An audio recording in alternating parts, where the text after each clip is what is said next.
Tonight on the County Line, we have all your live and local news from Lawrence and Mercer counties. It's St. Patrick's Day, and our on-the-road team Mike and Aiden are on a hunt for the pot of gold in Mercer County. The holidays are usually a time for giving, but this week the County Line's Jolene Slattery shows us a local organization devoted to helping the needy year-round. And if you have a sweet tooth, you'll definitely want to stick around. The County Line's Megan Marshall visits a local donut shop in search of their secret recipe. We're live. We're local. The County Line starts now.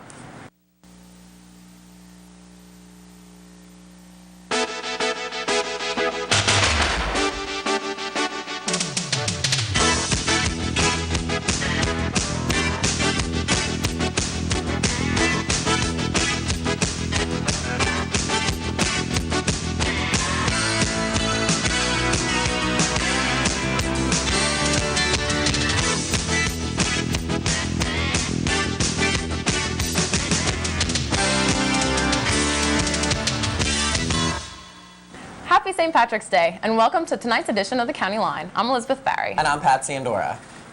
In honor of St. Patrick's Day, Mike and Aiden hit the streets of Grove City to find the luck of the Irish. We'll find out just how lucky they are in this week's edition of On the Road.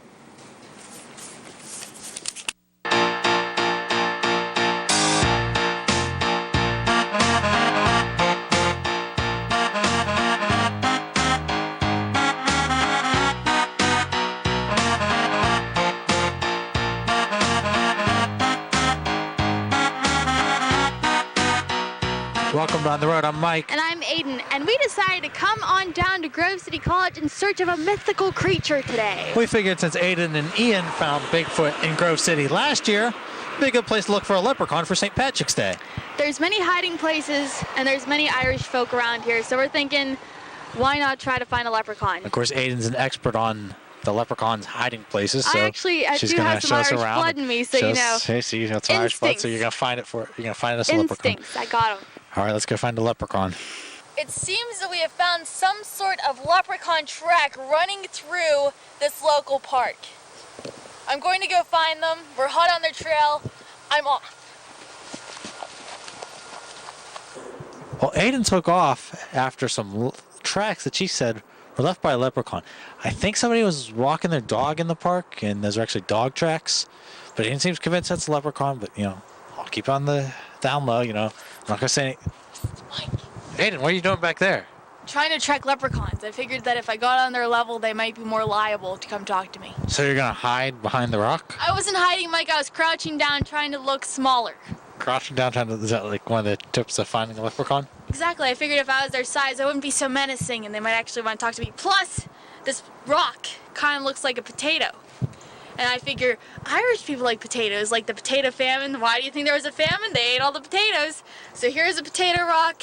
They might get hungry, want something to eat, and I'm a small person, so I thought maybe they would come. All right, Aiden, let me know if you find a leprechaun. All right. That does it for this week's On the Road. I'm Mike. And I'm Aiden. We didn't actually find any real leprechauns, and Yet. I'm beginning to doubt Aiden's expertise as a leprechaun You tracker. doubt me, Mike? Don't you think that you're going to lose your hat No! privilege? Oh my, no! All right, well, join us next week when we go On the Road. So, Patrick, St. Patrick. Oh. Do you have any traditions for St. Patrick's Day? No, you know what? I really don't, but I do say that I do enjoy a green beer every once in a while. Moldy beer. It's not moldy. Sounds gross. Sorry, Liz. That's all right. Hate to break it to you. Well, many local stores are gearing up for another holiday that's just around the corner, Easter. The County Line's Justin Egley visits one store that cashes in on the sugar rush. With today being St. Patrick's Day, the next holiday shortly approaching is Easter. And what better way to fill your Easter basket than with candy? Oh, especially chocolate. Well, we're down here in Daffin's Chocolates in Sharon, Pennsylvania, where I had the chance to talk to Vice President Diane Daffin on how they prepare their business for the season. Well, the first thing we do is we get our display here in the Chocolate Kingdom, and we paint everything over with chocolate and make it smell really chocolatey all through the store. Then we start getting all our molds, baskets in place, and I'd say within 3 days we can turn it from Valentine's Day into Easter, and everyone in the whole store, it's like a mad rush of elves, just kind of like changing displays. This store may have been here since 1975. However, Daffin's dates back to the early 1950s, where Diane's father founded and turned it into a family legacy. began really in the 1900s, though, with his great-grandfather and his father. His father passed away young. Mr. Daffin had to go to the war. He was enlisted, and he served 5 years. He came back. He restarted it here in Sharon, Pennsylvania. And we started downtown, and we actually lived on top of the candy store. We have members all over of our family, and my mother, Jean Daffin, she's the president, and she comes in every day, and she's the backbone of our organization. If you go to the back of Daffin's, you can enter into the Chocolate Kingdom and see all the animals right behind me sculptured out of chocolate. One other thing they do for the kids is they get a piece of chocolate and a pair of bunny ears. Thank you. And I'll bless you with some bunny ears. Good boy. Thank you. Other things they also do is an Easter egg hunt. That happens on Saturday, March 19th. The hunt starts at noon sharp, but please have your kids there at 11:45. That will be at Buell Park. For more information, call Daffin's Candies at 724-342-2892, or you can also check them out on the web. Reporting from Daffin's Candies in Sharon, Pennsylvania, I'm Justin Agley for the County Line. Liz, I think some of our reporters have a little too much fun in the field. I know. I don't know what was going on in there, but you know, that candy looked really good. It does look good. Do you still get an Easter basket? I do. Can't wait for the candy this year. You know what? I look for the eggs that have the money inside. Oh, those would I'm be not my gonna favorite lie. too. I'm That's not gonna pretty lie. nice. Well, you know, a lot went on in our area this week. That's right, and Shannon McLean is here with this week's top local stories on 889 on the County Line. Titan Radio Digital 88.9 News brings you local news now. Good evening. I'm Shannon McLean with this week's top stories from Titan Radio News on 89 FM. President Bush blames the high price of crude oil for the rise in regular unleaded gas. Gas prices are expected to hit record highs as soon as tomorrow. The national average price for a gallon of gas is currently $2.05. Gas prices are not the only things on the rise in the local area. Burglaries at two well-known establishments occurred earlier this week. The Bob Evans restaurant in Newcastle was broken into, leaving damages estimating at about $300. Also close to home, Zales Jewelry Store at the Prime Outlets of Grove City is offering a $2,500 reward for anyone who can help in the tracking of a man who committed a smash-and-grab robbery. Police say the man broke into a display case with a gun and took off with $10,000 worth of merchandise. In other local news, Mohawk Area School District is going through some changes. School board members recently approved a policy assuring the safety of students, staff, and school property, requiring that all new employees submit to drug testing. Mohawk schools also plan to update their dress code. The code will be put into effect to set standards and help eliminate problems. Got fish? Pennsylvania will after the Fish Commission begins stocking larger trout next year, but fewer amounts of them. The change will boost fish size by 30%, but will reduce the amounts by 1/5. That was your 88.9 on the County Line, and to keep up to date every weekday, tune into Titan Radio for continuous news coverage. More County Line is on the way. While many of us will enjoy big meals and full Easter baskets next weekend, there are still many people in our community who barely have a place to live. The County Line's Jolene Slattery visits a local organization that's devoted to helping the needy year-round. Many people are much more inclined to volunteer to help the needy during the holiday season. But what about the rest of the year? I'm here at the City Rescue Mission in Newcastle, where volunteering is an everyday event. Whether it be a warm meal or a bed for the night, the City Rescue Mission is a place where the needy can come to improve their life situation. The mission is run by a small paid staff of devoted workers. Executive Director Kevin Green says it takes a special group of people to make the mission run so smoothly. We don't have a large staff at the mission, and again, salaries aren't very great when you're working in mission ministry, but we do have a committed staff, and when those staff people work with these volunteers, it's like having extra staff. So it's what a blessing they are to this ministry. Green says that though they have many regulars who come to help out, the bulk of their volunteers come in on the holidays. Green says that there are plenty of other opportunities to volunteer. There's 364 other days to volunteer here at the mission. We serve 3 meals a day. So volunteering is not an easy task, but most people find that the benefits far outweigh the stress. Kevin Green says he sees the way volunteering can affect a person. It's a busy place, but at the same time, the joy of giving to others or giving of self, you can see it really shine through in those volunteers. They're proud to be here. They know that there's others less fortunate than they are, and they just love to share, and that's why we have them here. We enjoy having them here. Though there are many people who give generously of their time and efforts, the City Rescue Mission is always looking for more help. To find out how you can volunteer, visit their website at www.cityrescuemission.org. In Newcastle, I'm Jolene Slattery for the County Line. With all the stores in our area, there are dozens of places to pick up a quick breakfast, but none of them have the tradition of May's Donuts in Newcastle. The County Line's Megan Marshall visited May's to find out what makes their donuts so sweet. Started their day off right here at May's Donuts in Newcastle. But what you may not know is that the people responsible for making these tasty treats start their day even earlier. We had a chance to learn about the donut making process from the owner and the local donut expert, David May.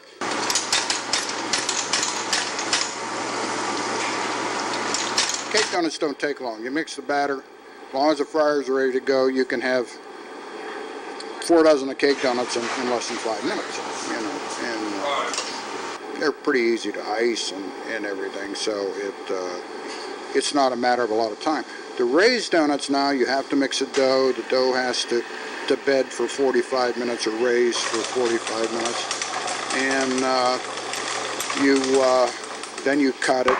It goes in a proof box again for another 45 minutes. Then it has to be fried and glazed. So you're talking a couple hours to the finished product on the other. The experienced staff and recipes made from scratch make May's Donuts stand out from competition in the area. We do feel we make a better product. And you have a lot of regulars. Like oh, yes. Right? Oh, yeah. We have probably 40, 50 regular coffee customers that come in every day. And plus other ones that stop in. And plus our regular donut customers. We have a lot of people that stop every day for donuts. So whether you crave plain, chocolate, glazed, or jelly donuts, you can get them homemade right here at home in Newcastle, East Washington Street at May's Donuts. In Lawrence County, I'm Megan Marshall reporting for the County Line. We're here in New Wilmington Borough asking what people think of role models and if they have them or if they are one. I don't know. I guess my role model would have been my mother. She was a stay-at-home mom, as I am, and she set a fine example for me. I have a little brother, and I help him do his homework, and I take him places when he needs driven somewhere, and my parents can't do it. And I try to make sure I set a good example and keep him on the right track. My role model is Jesus Christ, and that answers about everything. I mean, he's, as he says, is the Alpha and Omega, beginning and the end. My cousin Ben, I don't know, he's everything I'd like to be. He's a good guy, good father. Spends all his time outdoors. It's good stuff. I like it. It's hard to imagine that I'm a role model, but I'm a visible grandparent. That's for sure. Now back to you, Kirsten, in the studio. As you can see, most people have role models. Tonight, here with me is Lindsay Smith, who's the public relations intern for Big Brothers and Big Sisters in Newcastle. Thank you for being here tonight. Hi, thank you. Can you tell me what Big Brothers and Big Sisters is? Yeah, Big Brothers Big Sisters actually provides role models for at-risk children in the community. It's strictly volunteer, nonprofit organization who they make sure they're caring and responsible mentors actually for the children. When you say mentoring, what does that consist of? Basically, they have people just sort of hang around with the kid, take them out. They don't even encourage really you spend a lot of money on the kid. Just spend time with them, take them to the park, just be there for them so they have somebody in their lives to look up to. How do the children get involved in this? You know what? I'm not really sure. And do they pick people to be the Big Brothers and Big Sisters? They go through a matchmaking process, filling out paperwork and interests and stuff like that. Mm-hmm. So if I wanted to be a big sister, I would have to fill out a whole bunch of paperwork and then they'd match me up? Mm-hmm. Yeah. Now there's an event called Bowling for Kids' Sake. What is that? Bowl for Kids' Sake is actually what my focus is on as doing my internship with them. It is their largest and most popular fundraiser. It brings in, last year it brought in 30% of the organization's profit. Wow. It consists of people sign up, teams, 4 to 6 people. Each team member is asked to raise $35 fundraising money. It doesn't have to be your own. And the $35 covers the game of bowling, the shoe rental, food, entertainment. They have a DJ and a balloon artist, characters, face painters, and of course the bowling. It's a big event. When you say that there's fundraising, is there a set-up fundraiser that people can find out about and do, or do they have to set up their own? We give, when you request information for your team, you have a packet for, a sponsorship sheet. We also have corporate sponsors, businesses, people in the community donate any amount. How did it start? I don't know. This is our 11th year, actually. I believe it's the national program. Big Brothers Big Sisters is a national program, and the whole Bowl for Kids' Sake overall is theirs.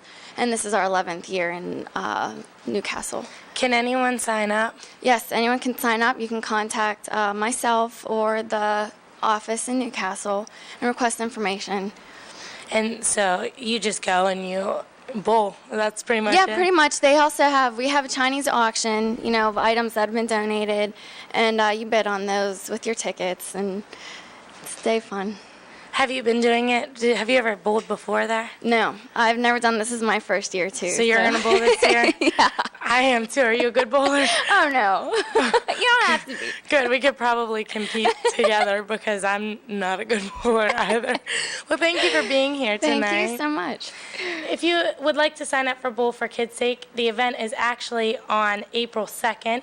You can either contact Lindsay or you can call the local Big Brothers and Big Sisters office at 724-657-3680. Stay tuned for more County Line after the break.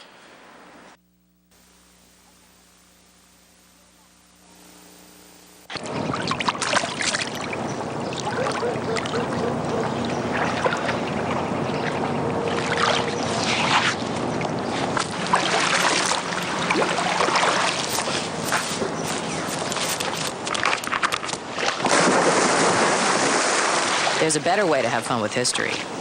Visit americaslibrary.gov. Log on, play around, learn something.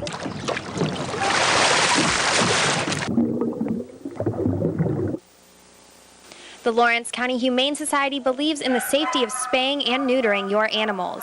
Spaying and neutering can have many long-term benefits. We at the Lawrence County Humane Society believe that all animals should be spayed or neutered. Many reasons why, but the biggest reason is that they will be a happier, healthier pet. Also, it alleviates the overpopulation problem. Getting your animals spayed and neutered is one huge step in making sure that more animals are healthy and find loving homes. I'm the best thing you ever had. Only thing I'm guilty of is giving you too much love, making you crazy, making you go right, making me follow me, making me suspect. Seem to think I'm playing her game. Don't you know the her? This is me. There's a better way to have fun with history. Visit americaslibrary.gov. Log on, play around, learn something. Hello and welcome to Titantown Sports. I'm Justin Hagley. Thanks for taking a break from college basketball games tonight, as today was the kickoff to March Madness. Usually that's the only sport everyone is talking about this time of year, but here at Westminster, one college student is thinking about Michigan other than where to put Michigan State on his brackets. Reporter Sebastian Driver takes a closer look on why this student athlete is traveling to Michigan for other reasons than to see the big game.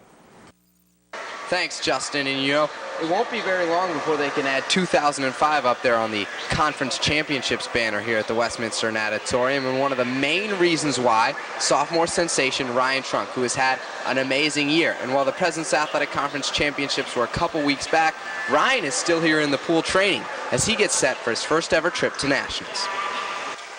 Trunk came to Westminster in the fall of 2003 as a raw talent. But as is the case with most athletic success stories, hard work has catapulted him to the top of his sport. And those around him say he's got as good a work ethic as he's got talent. Really come a long way since he first got here 2 years ago. We kind of poked fun at it that he wanted to just make the team his first year. Thought he was going to get cut first week of practice, and he's really come a long way. But he works hard. I mean, he listens to everything we say in practice, tries the new things we tell him to do. We're always trying to help him. In fact, just between packs and now we try to work on his start.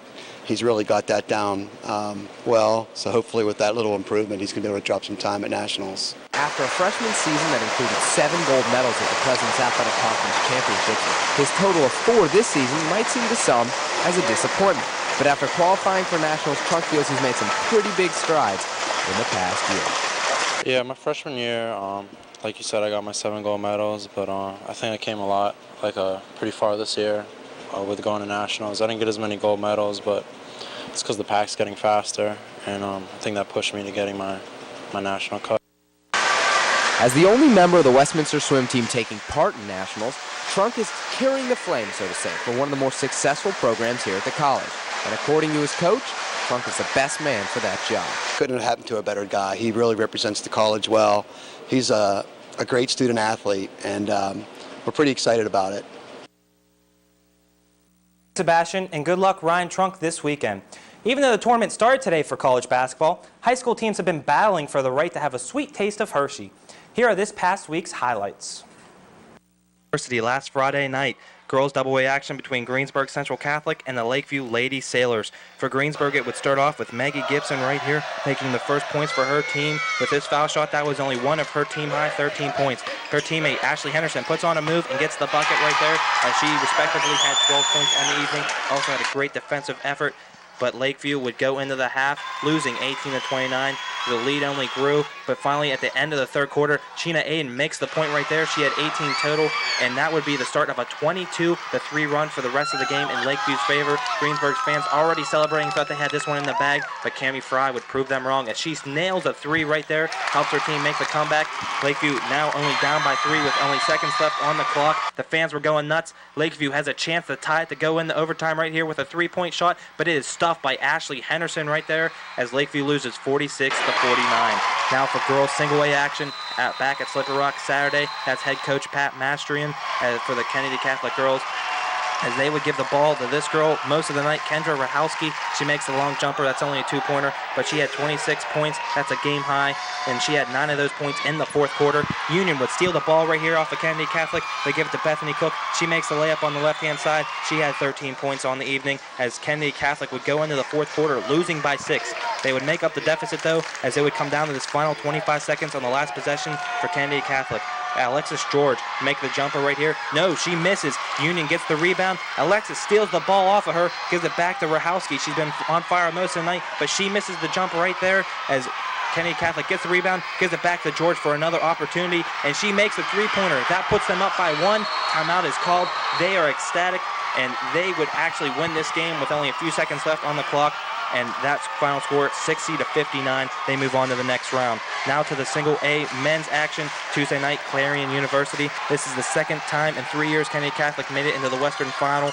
It would start off with David Jackson making the layup right there for Kennedy Catholic. He had 18 points for the night. That was a team high. Now for Blairsville, this is Adam Heiberger. He makes the layup. He gets the hoop and the harm. He had a game-high 22 points. I guess that's why his name is Heiberger, because he has game-high scores. But now it would go into overtime. Brandon Merzio of Kennedy Catholic, he's a senior point guard. He had 11 points. He makes the jumper right there, and that would seal the fate for Blairsville, as Kennedy Catholic will take a trip to Hershey with that ending shot there, 61-59 in overtime. Kennedy Catholic boys are going to Hershey, but how about the girls? Well, they played again last night against Sarah Catholic. But in this game, there was no last-minute miracles as they lost 53-39. So congratulations, Golden Eagles, on a great season, and good luck to the boys in Hershey. You can also watch them play in Hershey right here on PCN. That's this Friday at 3 o'clock. Now, another overlooked team on campus is this men's tennis team. Our reporter Elena Schuring does this week's one-on-one with men's tennis player Dave Molitor. I'm here with Dave Molitor. He's a senior on the Westminster men's tennis team. So Dave, last week you were named PAC Men's Tennis Player of the Week. What do you think your strengths are that helped you gain that title? Well, I'd have to say my biggest strength is just experience. I've been playing now, this is my 4th year of college tennis, and it's just knowing my game and knowing my opponent's weakness and playing to it. Yeah. Did you do anything to celebrate that? Well, I haven't done anything yet, but who knows, maybe next week down at Hilton Head I'll be able to do it. Sounds good. Last Sunday, you guys played Pitt Greensburg, and you helped lead the men's team into a victory over them. You also captured the #1 singles spot and the #1 doubles spot with your fellow teammate, Sam Seo. What's the chemistry like between you guys, and how do you think it helps you out there when you're playing? Well, Sam and I have been playing together now 3 years, and it's just knowing each other's game and like knowing each other's strengths and weaknesses, like where he is and where I'm at on the court. It's just the experience together. Yeah, sounds good. And you guys are headed to Hilton Head now over spring break. You have 4 matches down there. How are you and the team preparing for those 4 matches down in Hilton Head? Well, we've had more match experience than ever before going into Hilton Head. We've played a lot of matches this year, and we've practiced a lot more than normal. So it's all about just getting physically prepared and mentally prepared, and we should be physically prepared based on the training we've done prior to going down. Yeah, I'm sure the warm weather will help you down there. Yes, it should be pretty nice. It's usually 70 degrees and sunny, so. Okay. Last Sunday, as I mentioned, you guys won over Pitt Greensburg, taking your record up to 3-1. How do you think the season's looking for you guys? That's a pretty good record so far. Well, right now the season's looking great. Like every year, our greatest competition is Grove City, and hopefully this year we'll be able to beat them. They've won the pack the past 14 years, but each year we've gotten closer and closer to winning and beating them in a match. So hopefully this will be the year. Okay. Thanks, Dave, and congratulations again. I'm Elena Sharon for the County Line. Men's tennis team is actually doing quite well this year as they've won their past 3 matches to make them 4-1 overall as a team. So thanks, Elena, for that interview, and thank you for watching this week's Titantown Sports. I'm Justin Egley. Please stay tuned as more County Line is on the way.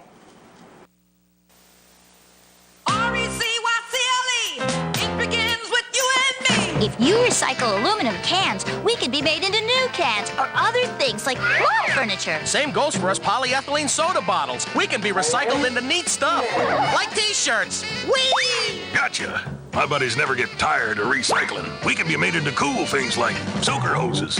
Oh, we're rising. It's for you to recycle. Hey, baby, reduce and reuse. One day these rats were playing in the woods. What is some matches and that's no good. Listen to smoke before you give it a try. Only you. Don't play with matches. Don't play with fire. Cause there's nothing very funny about 3,000. Nothing very nice on a homeless mind. So if a gorgeous force is what you desire, don't play with matches. Don't play with fire. Only you can prevent forest fires. Fire. In honor of St. Patrick's Day, a group of Irish Americans is looking to keep their tradition alive. The Hibernians are crossing the country in search of stained glass windows depicting St. Patrick. The Hibernians began looking for the windows 3 years ago to catalog their history, but many were lost throughout the years. So far, they've collected 229 windows, several of which were found right here in Pennsylvania. That does it for this week's edition of the County Line, but we'll be back in 2 weeks with more live and local news. On next week's show, Amanda Hogger tries to learn the secrets behind a local magician's tricks. Our on-the-road team is up to more hijinks. Next week, they'll take us to the new Wilmington collection. And Sebastian Driver Salazar will have some high school highlights and a preview of the baseball and softball seasons here at Westminster. Thanks for joining us. Have a great night.